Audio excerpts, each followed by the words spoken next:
Top quality और consistent performance के लिए सिर्फ सिल्वर पंप नाम याद रखना। ಇರಾನ್ ಇಸ್ರೇಲ್ ಮಧ್ಯೆ ಕದನ ವಿರಾಮ ಘೋಷಣೆಯಾಗಿದೆ. ಕದನ ವಿರಾಮ ಘೋಷಣೆ ಬೆನ್ನಲ್ಲೇ ಷೇರು ಮಾರುಕಟ್ಟೆ ಜಿಗಿತ ಕಂಡಿದೆ. ಇಂದು ಆರಂಭದಲ್ಲೇ 750 ಪಾಯಿಂಟ್ ಜಿಗಿತ ಕಂಡಿದೆ ಸೆನ್ಸೆಕ್ಸ್. ನಿಫ್ಟಿ ಕೂಡ 270ಕ್ಕೂ ಹೆಚ್ಚು ಪಾಯಿಂಟ್ ಏರಿಕೆ ಕಂಡಿದೆ. ನೋಡಿ, ಒಂದು ಯುದ್ಧ, ಎರಡೂ ದೇಶಗಳ ಮಧ್ಯದ ಯುದ್ಧ ಯಾವ ರೀತಿಯ ಪರಿಣಾಮವನ್ನ ಬೀರಬಹುದು ಅನ್ನೋದನ್ನ ನಾವು ಗಮನಿಸ್ತಲೇ ಇದ್ದೀವಿ. ಷೇರು ಮಾರುಕಟ್ಟೆಯಲ್ಲೂ ಕೂಡ ಬಹಳ ಕುಸಿತಗೊಂಡಿತ್ತು. ಈ ಎರಡೂ ದೇಶಗಳ ಯುದ್ಧದಿಂದಾಗಿ ಸಾಕಷ್ಟು ಪರಿಣಾಮವನ್ನ ಬೀರಿತ್ತು. ಆರ್ಥಿಕವಾಗೂ ಕೂಡ ಬಹಳ ಹೊಡೆತವನ್ನ ಕೊಡ್ತಾ ಇತ್ತು.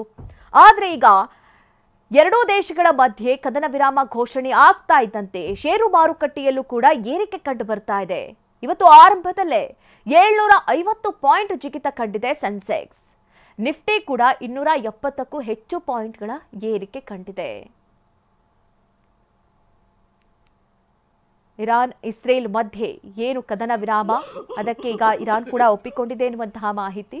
ಹೀಗಾಗಿ ಸದ್ಯಕ್ಕೆ ಕದನ ವಿರಾಮ ಘೋಷಣೆ ಆಗಿರುವಂತಹ ಕಾರಣಕ್ಕಾಗಿ ಒಂದು ಕಡೆ ಆರ್ಥಿಕವಾಗೂ ಕೂಡ ಇದು ಹೊಡೆತ ಕೊಡುವಂತಹ ಎಲ್ಲ ಸಾಧ್ಯತೆಗಳನ್ನ ತಳ್ಳಿ ಹಾಕುವಂತಿದೆ. ಹೀಗಾಗಿ ಈಗ ಷೇರು ಮಾರುಕಟ್ಟೆಯನ್ನು ಕೂಡ ನಾವು ಗಮನಿಸ್ತಾ ಇರೋ ಹಾಗೆ ಏರಿಕೆ ಕಂಡು ಬರ್ತಾ ಇದೆ.